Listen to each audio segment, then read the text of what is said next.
Charles Darwin turned our world upside down. His theory of evolution by natural selection is one of the most profound and far-reaching ideas in human history.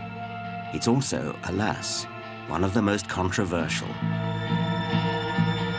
Science now has the evidence that proves evolution is true. Yet today, incredibly, the opposition to Darwin is more fiercely vocal than ever, denying plain facts in more and more elaborate ways.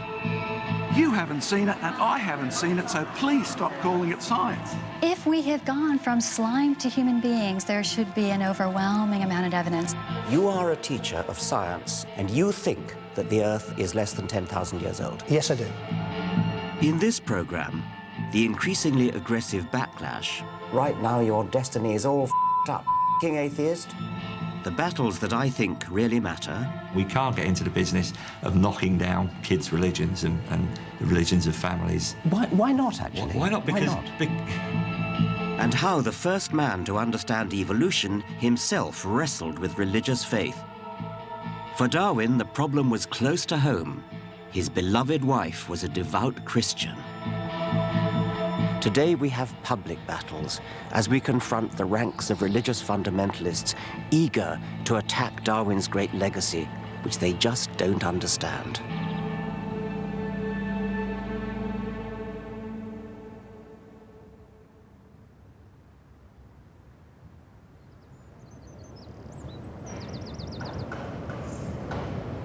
When I was a young boy, I looked to God to explain life.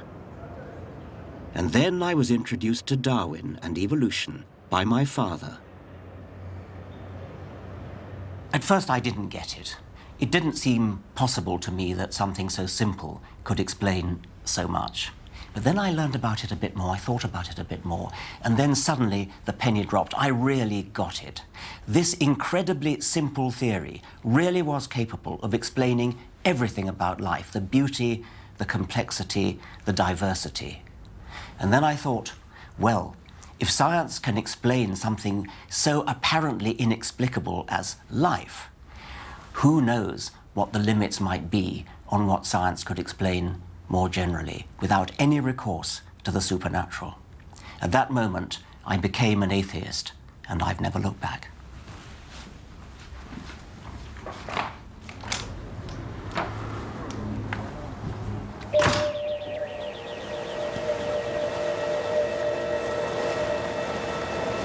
Charles Darwin, too, changed his mind about this biggest of questions. As a young man, during his voyage on the Beagle, Darwin still believed that God had created the world and everything in it. But then he came across more and more evidence that showed that life must have evolved. Fossil ancestors, patterns of anatomical resemblance, startling similarities in embryos, and the power of domestic breeding all showed that life forms had changed over time. Darwin believed there was an entirely natural explanation. All animals vary, and in the competition of nature, some variations are more successful and more likely to reproduce than others, passing their variation on.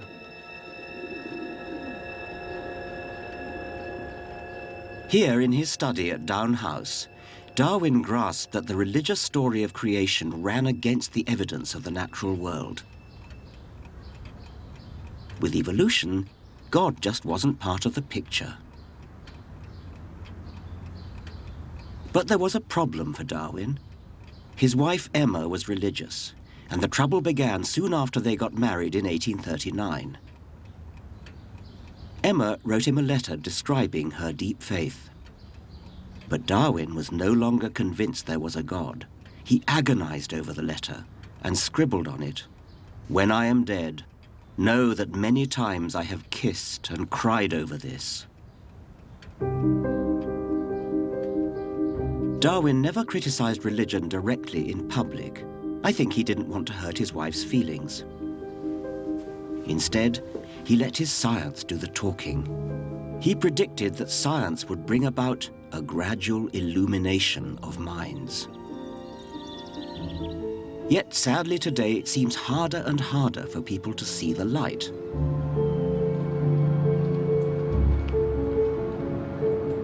Here, in the 21st century, people are retreating from reason, trying to turn back the clock to a world before Darwin. You see, Genesis chapter 1 says everything that God made was very, and none of you think kill or be killed, survival of the fittest, nature red and tooth the claw is good.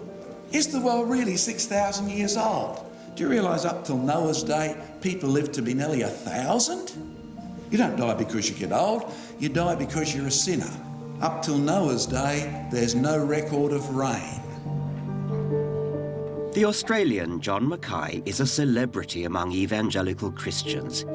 He's a creationist. He believes in the literal truth of the Bible's creation story, and he attacks evolution on the very crudest level.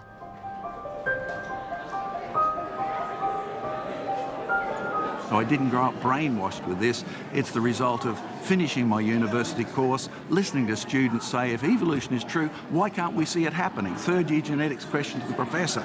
Right? You take that question seriously, do you? Oh, yeah. Yeah, and the professor, his answer I took even more seriously when he said, well, it happened so slowly you wouldn't expect to see it happening, and all of a sudden I thought, hang on. And that's true.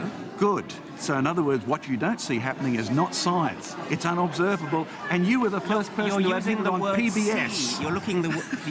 You're using the word see as meaning see within one lifetime. If a phenomenon takes millions of years, of course you're not going to see it. Which means you have a faith position. It does not. And you need to admit it. It means you because have to use weren't other there. evidence than the evidence of one man's eyes. It means you have to look... Sorry, Darwin was only 1859. That's only 150 years ago almost, right? And you haven't seen it, and I haven't seen it, so please stop calling it science and call what you're teaching philosophy or atheism if you're going to really be honest, and my time is up. That's ridiculous, but anyway, thank you very much. Thank you.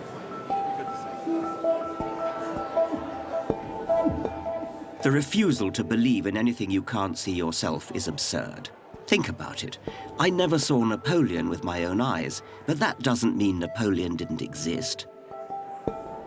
John Mackay can't see a cell or an atom or weather systems on the other side of the world.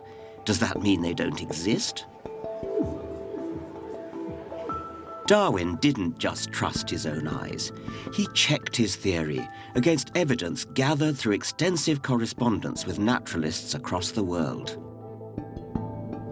Mackay, it seems to me, misunderstands science at a deep level. Science is precisely not limited by what we can see with our own eyes in one lifetime. The whole wonderful endeavor of science is to investigate phenomena beyond human experience, from far-off galaxies to microscopic bacteria.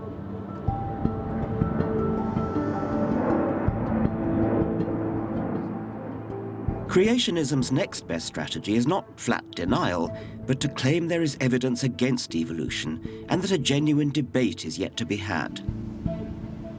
This is the creationists' favorite claim in America, where the battle between faith and science really rages.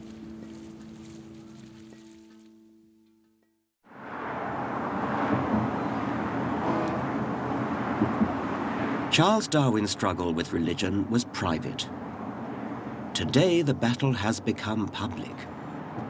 In my lifetime, opposition to evolution has grown, particularly in the United States.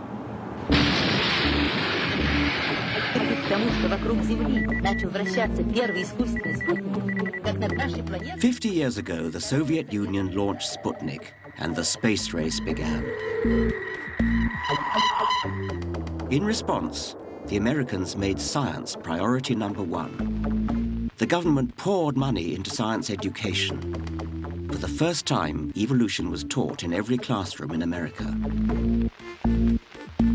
But the religious fundamentalists hit back. Tell me, Joe, how does he explain away God? Well, why don't you come to the science club meeting? Let him tell you. To defend their Bible against the biologists, they developed creation science, a bizarre fusion of scientific language and religious doctrine that they touted as a real alternative to evolution. Our eyes are amazing little instruments. But you know, they're only one part of the wondrous body that God has given us.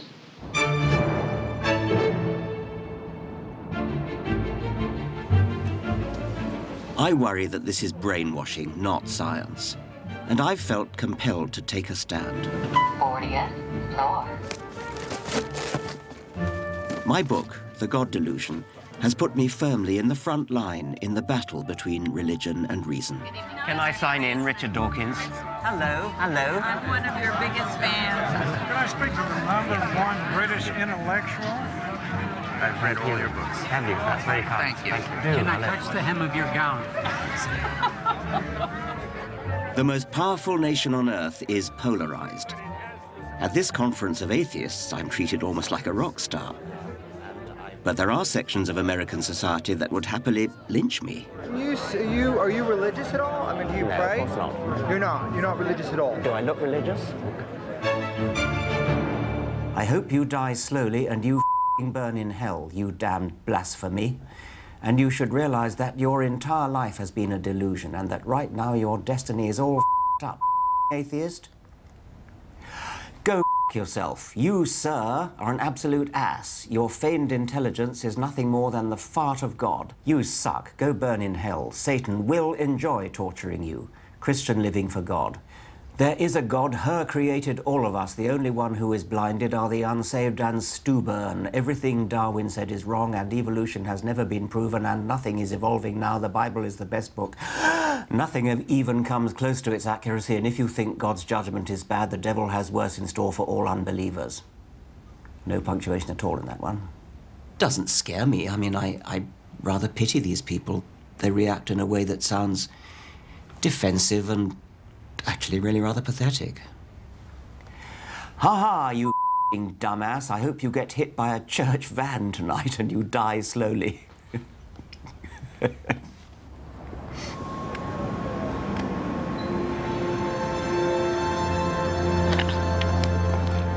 But there's also an entirely different kind of opposition, slick in style and with a more polished line of attack. Wendy Wright is president of Concerned Women for America. Wendy Wright. Yeah. She represents 500,000 evangelical women concerned about issues ranging from lesbians on TV to poor old Darwin. Hello, I'm here to see Wendy Wright. Okay, great. I'll take you right in. Thank you very much. I worry that her organization would condemn American children to ignorance by attacking sound scientific evidence. Why is it so important to you that people not believe in a creator? No, that's not the point. I mean, the point is that as a scientist, I'm concerned that children in American schools and in schools elsewhere should be exposed to the evidence and allowed to make up their minds about the evidence. And we completely agree. In fact, that's why the challenge in America, whenever this debate comes up, is teach the controversy, teach the evidence. Because as it is now, in many cases, school children are only being taught about evolution. They're not being taught about the frauds in evolution and the lack of evidence in evolution. So it's actually us who are arguing for teaching all the evidence, not just the ones that are favorable to evolutionists. Well, you could say which controversy. I mean, Teach the controversy. Sounds wonderful, doesn't it? And it would be if it was a controversy between equally valid points of view. But it isn't. I doubt if Wendy Wright would teach the controversy about the Earth being flat, because the evidence for the Earth being a sphere is so massive. There's also massive evidence in favor of evolution, but she doesn't seem to want to know about it. Oh, really? And actually, the way you have framed this and your very closed-mindedness really is a very good example of the kind of censorship we see within the scientific community that won't even allow discussion about the controversy. If evolution had occurred, then surely, whether it's going from birds to mammals or even beyond that, surely there'd be at least one There's a evidence. massive amount of evidence. I'm sorry, but you people keep repeating that like a kind of mantra because you just listen to each other. I mean, if only you would just open your eyes and look at the evidence. Show it to me. Show me the bones. Show me the carcass. Show me the evidence of the in-between stage from one species to another. Go and look at some modern paleontology labs. Go and talk to some modern paleontologists. Just look at that evidence. It's beautiful. The evidence for the transition between the reptilian jaw and the mammalian jaw. The reptilian jaw has several bones. The mammalian lower jaw has only one bone. And the other bones that were in the reptile have now moved into the inner ear. It's a beautiful transition. There are so many beautiful stories. I mean, you'd be fascinated.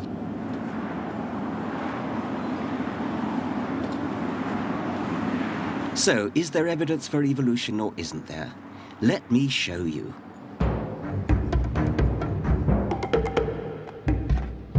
I'll begin with fossils.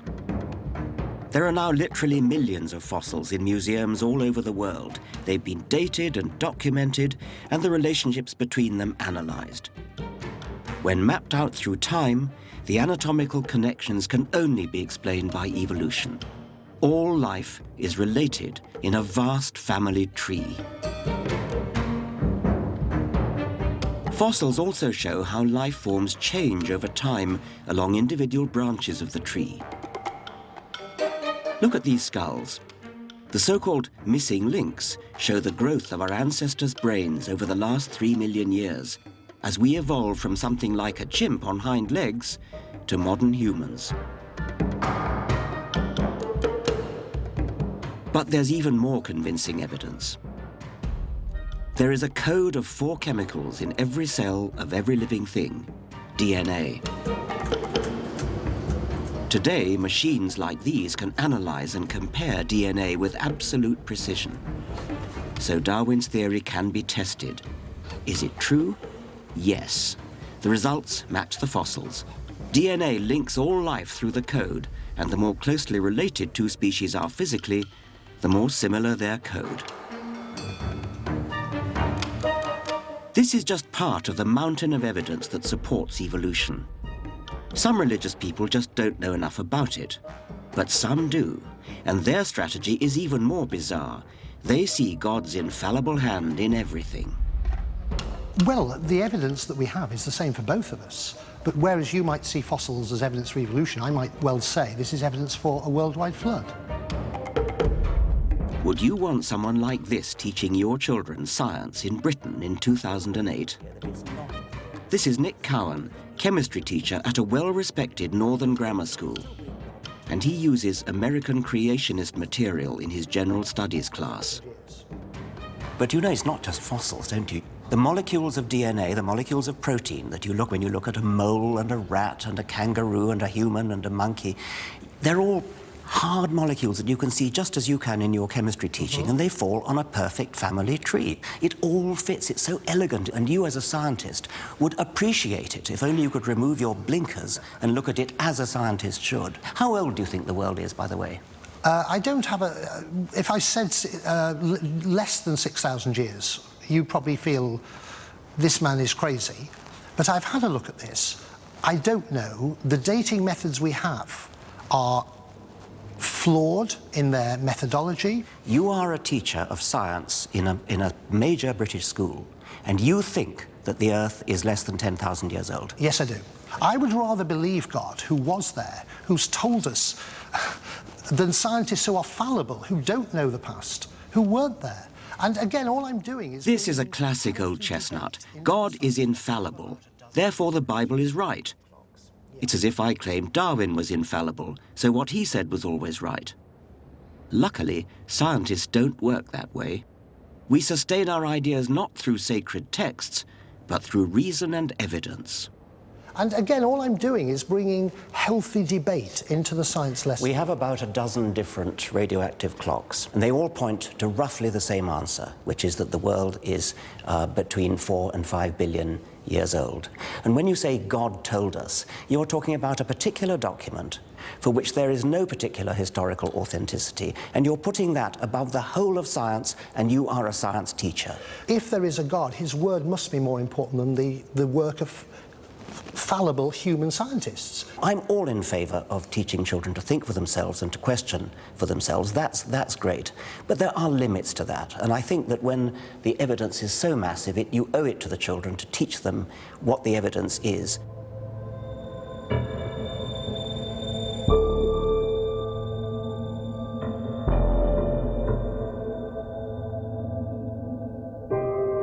What creationists like Nick Cowen claim is God's perfect creation is in fact the result of evolution's arms race. Animals have evolved extraordinary adaptations to fit their environment, but they're not perfect. Designers can go back to the drawing board. Evolution is condemned to modify what's already there. So nature is full of compromises and imperfections. Creationists also ask how something so apparently perfect as the eye just sprang into existence. Well, it didn't. The basic chemistry that makes up a light-sensitive cell is shared right across the animal kingdom, and natural selection has seized on this time and time again. Science has uncovered species at every stage in the evolution of the eye. It is a cumulative process, and each step of the way is more useful than the one before. The eye has evolved independently at least 40 different times around the animal kingdom, and it has evolved gradually, improvement on improvement. And yet... no sensible person would have ever left the body the way it is. Like what? What's a good example of that? The most dramatic is the human eye. You know, it's held up as this example of perfection in the body. It's not perfect at all. It's the perfect example of why the body is not designed. Cover one eye, if you would, please. And we take the pin and we move it right in the, and you have to keep looking right at the bridge of my nose, so keep your eye fixed. And now we're going to move it just out a little bit, about 15 degrees, and right about there. Yeah, it's gone. It's gone. Yeah. You can't see it? No. Now can you see it? Yes. Now can you see it? Yes. Now can you see it? No. There's a blind spot. Yeah. That's really lousy. Our bodies are so fabulous in some respects. Our heart keeps beating and never takes a 5-minute vacation for decade after decade after decade. That's astounding. But we have an appendix, we have wisdom teeth, birth is difficult, many people get nearsightedness, and the combination of some things being so perfect and other things being such botched jobs is what should make us all sit up and take notice that this is something that's been shaped by natural selection. It has a lot of vulnerabilities built in that can be explained only by how natural selection works.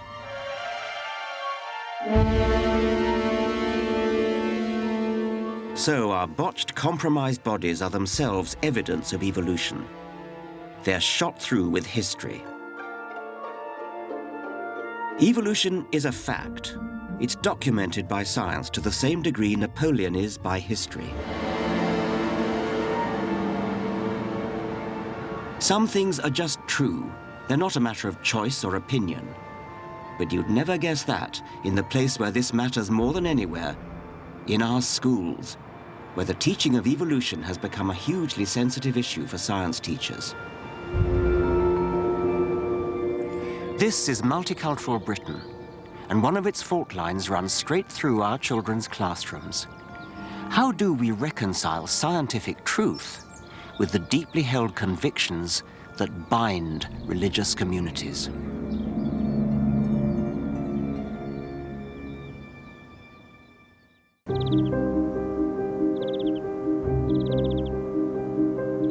Charles Darwin was the first person to grasp the extraordinary idea that life on Earth had evolved without the intervention of any god.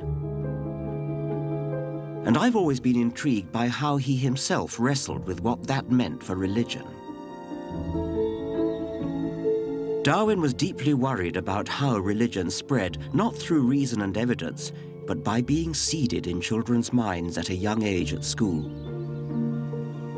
He wrote that it would become as difficult for them to throw off their belief in God as for a monkey to throw off its instinctive fear and hatred of a snake. Darwin became concerned by what he saw as the stupid classical education at Rugby School, dulling his eldest son William's once lively mind. So he was prepared to brave the snobbery of Victorian society to send his 4 other sons to the less prestigious Clapham Grammar School, because it had strong science education. 150 years later, Darwin would find reason to be equally anxious about what his children were being taught at school. The compromised values of multicultural Britain mean that teachers hesitate to offend the religious beliefs of their pupils, even when these directly contradict scientific fact.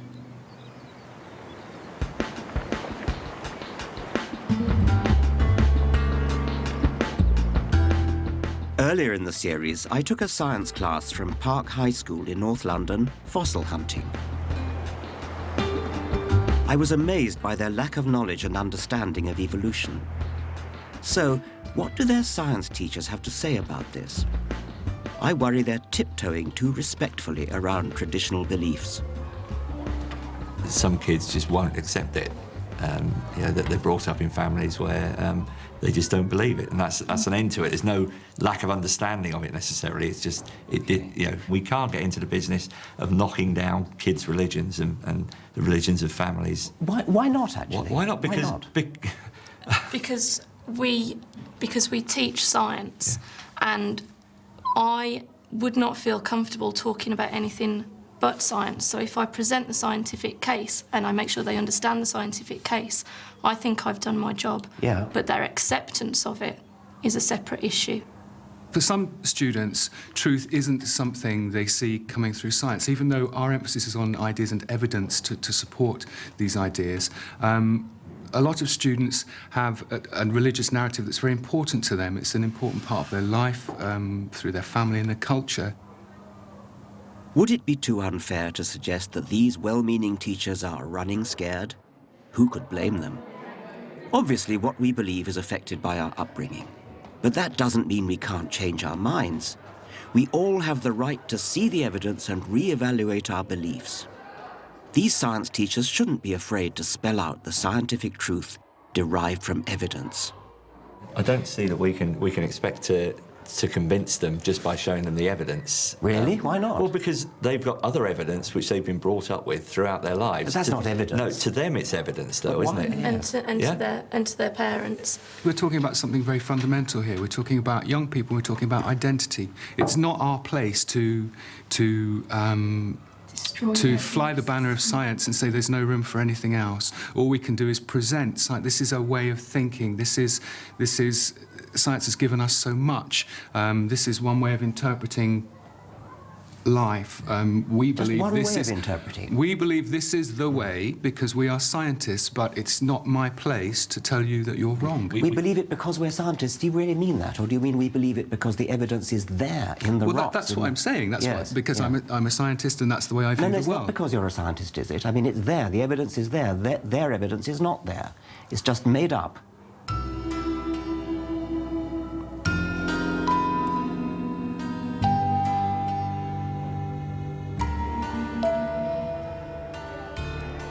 You don't believe that the Earth is round only if you're an astronaut.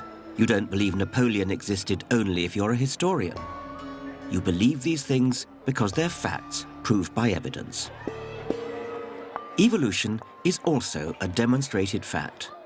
The truth really is out there. It's not a matter of opinion. Relativism, the quaint notion that there are many truths, all equally deserving of respect, even if they contradict each other, is rife today. It sounds like a respectful gesture towards multiculturalism. Actually, it's a pretentious cop-out. There really is something special about scientific evidence. Science works, planes fly, magic carpets and broomsticks don't. Gravity is not a version of the truth, it is the truth. Anybody who doubts it is invited to jump out of a 10th floor window. Evolution, too, is reality. You don't decide whether to believe it or not believe it on the basis of whim or culture. The evidence supports it. Evolution is the plain truth.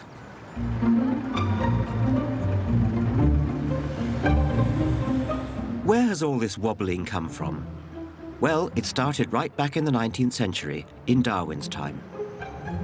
Rather than just denying the evidence, the Church of England developed the most sophisticated strategy to face the challenge of evolution.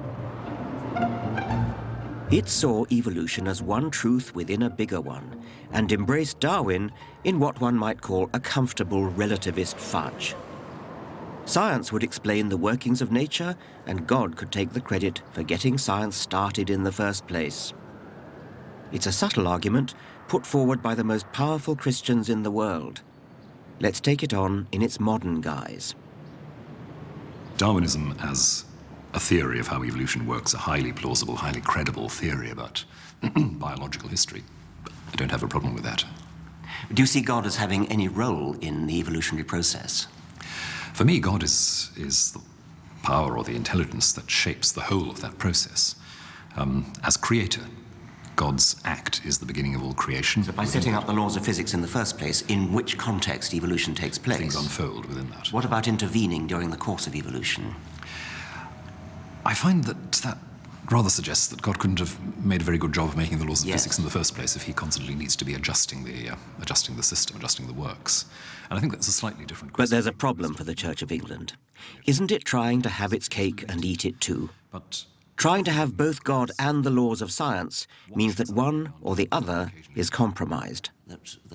Either God can't interfere and has no impact, or if he does get involved, it can't be squared with science. You do believe in some of the New Testament miracles, I mean, such as the virgin birth and any others, I mean, the raising of Lazarus. Yes, and the raising of Lazarus, yes. Okay. Now, isn't there a kind of mismatch between your view of science as something that God doesn't interfere in and that somehow he made it right in the first place? How do you reconcile that with what looked to some of us like sort of more like cheap conjuring tricks and not the sort of grand creator that you've been portraying? I think if you start with a picture of God outside messing around with the works, you are in danger of getting into the conjuring tricks model. I think, though, that there are certain moments when there is an opening in the world in which the underlying divine action comes through in a fresh way. Take the birth of Jesus. Here you have a long history of preparation for the coming of God in a new way. Here you have a particular life, that of Mary, opening itself up to the action of God in a certain way. And then something fresh happens, which is not, if you like, a suspension of the laws of nature, but nature itself opening up to its own depths, something coming through. Now, I'm not sure what that means. It sounds to me awfully like suspending.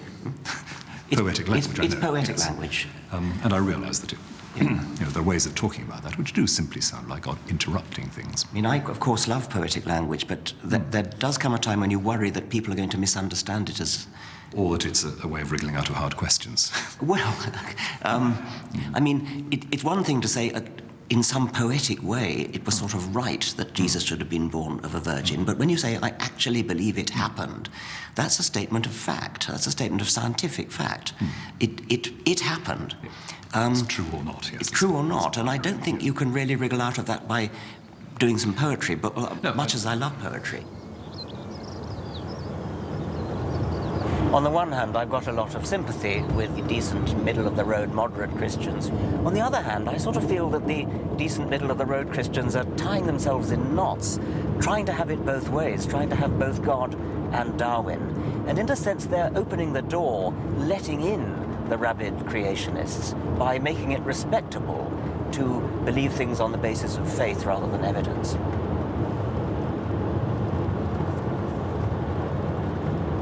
So, deny, attack, absorb. Now we've gone through the range of strategies by which religion tries to deal with Darwin. I think they all flounder, but even I can see why religion puts up this resistance. I get letters from readers who have understood the truth of evolution, but somehow wish they hadn't. Darwinism can be unsettling, even frightening. Darwin himself was shocked by what he called the low and horridly cruel behavior he observed in nature, and yet it was integral to natural selection.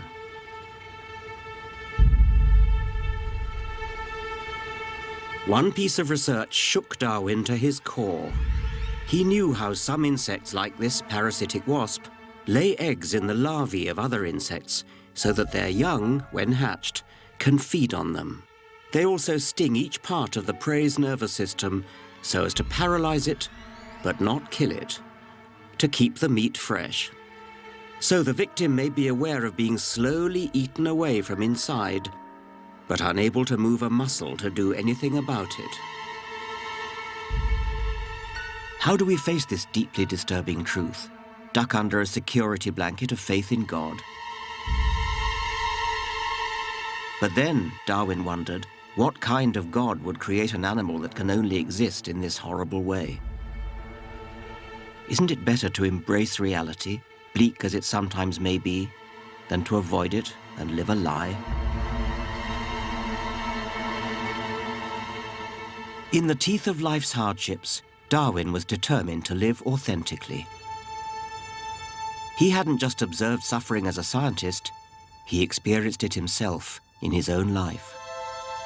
Darwin had always had a particularly strong bond with his eldest daughter, Annie. He was charmed by her make-believe worlds and her neat little scrapbooks, while she liked to smooth his hair and pat his clothes into shape. But at just 10 years old, she suffered a painful, lingering death following a bout of scarlet fever. Darwin was devastated. We have lost the joy of the household and the solace of our old age. His devout wife, Emma, told the other children that Annie had gone to heaven. For Emma, suffering helped to exalt our minds and to look forward with hope to a future state. Darwin, by contrast, could find no meaning or religious consolation as he faced the desperation of bereavement. After the initial period of mourning, he and Emma scarcely spoke of Annie, but they never forgot her. Religion became a source of tension between them.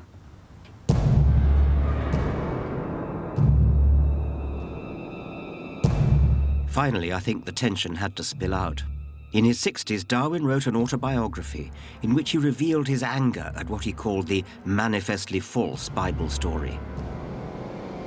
And he added, "I can indeed hardly see how anyone ought to wish Christianity to be true, for if so, the plain language of the text seems to show that the men who do not believe, and this would include my father, brother, and almost all my best friends, will be everlastingly punished. And this is a damnable doctrine."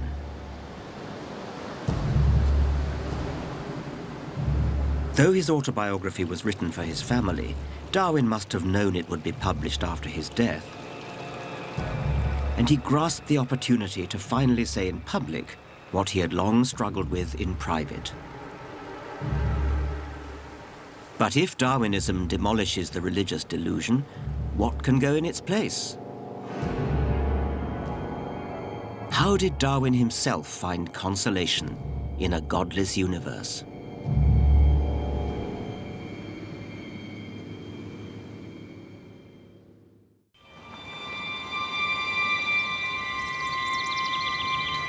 Religious people attack Darwin for, in their view, draining some of the wonder out of our world, for the bleakness of his vision of nature. The playwright George Bernard Shaw really hated Darwinism. He said, "When its whole significance dawns on you, your heart sinks into a heap of sand within you. There is a hideous fatalism about it, a ghastly and damnable reduction of beauty and intelligence, of strength and purpose, of honor and aspiration." There's no doubt that people do find a Darwinian view of life bleak and unsympathetic, but it's still true, and we can't get away from that. And further, in any case, there is a sort of happiness, there's a sort of bliss in understanding the elegance with which the world's put together. And Darwinian natural selection is a supremely elegant idea. It really does make everything fall into place and make sense. And I find great consolation, great happiness in that level of understanding.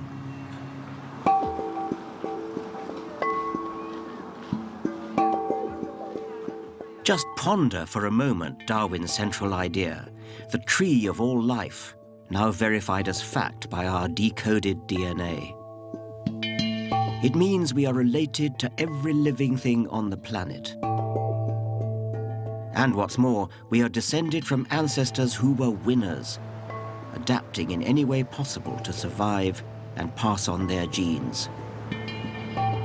You and I and every living creature can make the following proud claim. Not a single one of my ancestors died young.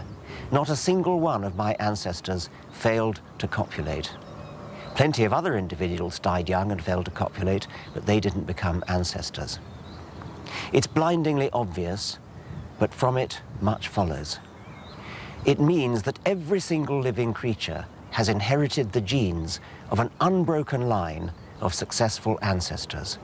We have all of us inherited what it takes to survive and reproduce. That's why we're so good at what we do, why fish are so good at swimming, why birds are so good at flying, why aardvarks are so good at digging, why humans are so good at thinking. That, in essence, is Darwinism.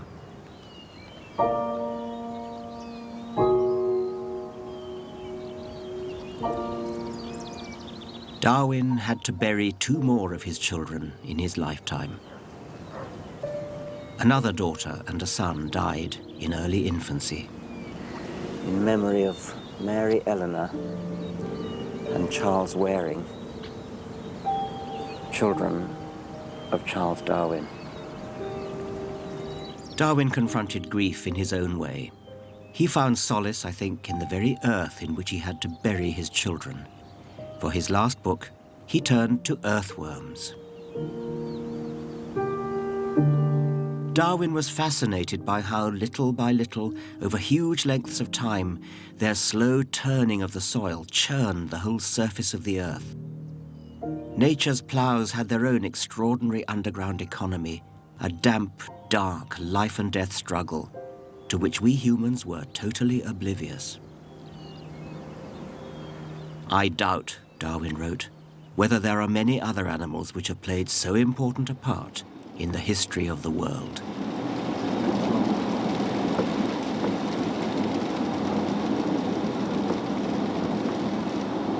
So Darwin didn't wallow in man-made notions of the supernatural or an afterlife.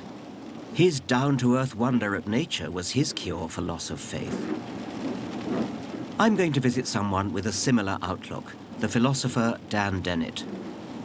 I've known him for 25 years.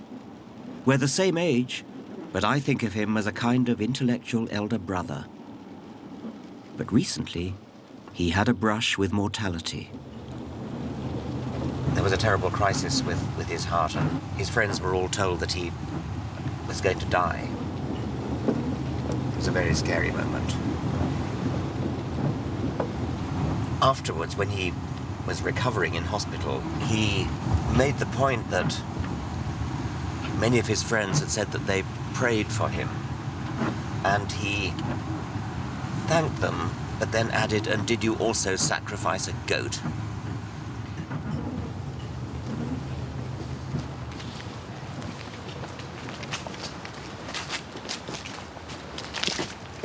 Dan has no shred of faith in God or eternity.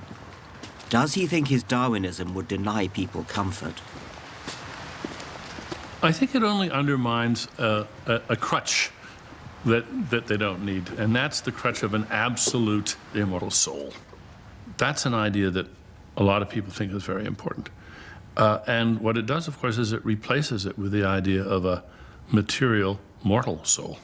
Yeah, we have souls, but they're made of neurons. And the little neurons individually are just blind little biorobots. They don't know, they don't care, they're just doing their jobs. The amazing thing is that if you put enough of them together in the right sort of teams, you have basically a soul. You have the control system and the memory of a being that can be held responsible, that can hold himself or herself responsible, that can look into the future. And when people say, well, where do you get your consolation from? I sort of feel, well, how much more do you want? What? Indeed. What could be more wonderful than being part of this amazing living tapestry of growth and exploration and innovation, all happening in not a million, not a billion, but in 1 trillion places at once. Just to look just at our planet, the exuberance of the life processes going on around us and all of the creativity that is there is just stunning. It's great to wake up in the morning and realize that you're a part of this. And not only are we a part of it, but we can reflect on the fact that our ability to realize that, our ability to understand it and to exult in it, is itself the product of the same process. Our brains that are so capable of appreciating this have been produced by the very same process that we are now appreciating. Sometimes I like to say the planet has grown a nervous system, and it's us.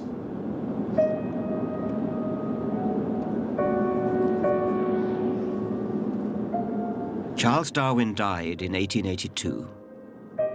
"I'm not in the least afraid to die," he whispered to his wife Emma in his last days. Darwin had wanted to be buried in Down, next to his 2 dead children.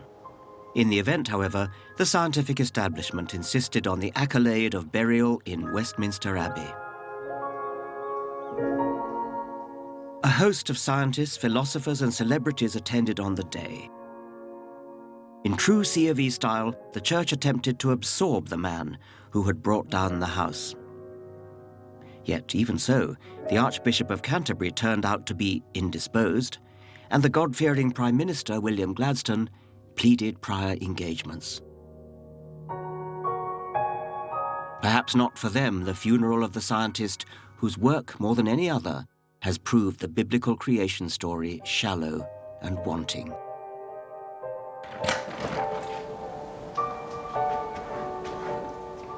I revere Charles Darwin. He made sense of life. The world is amazing, even more amazing than Darwin knew. And the more we discover, the more petty our little private beliefs seem.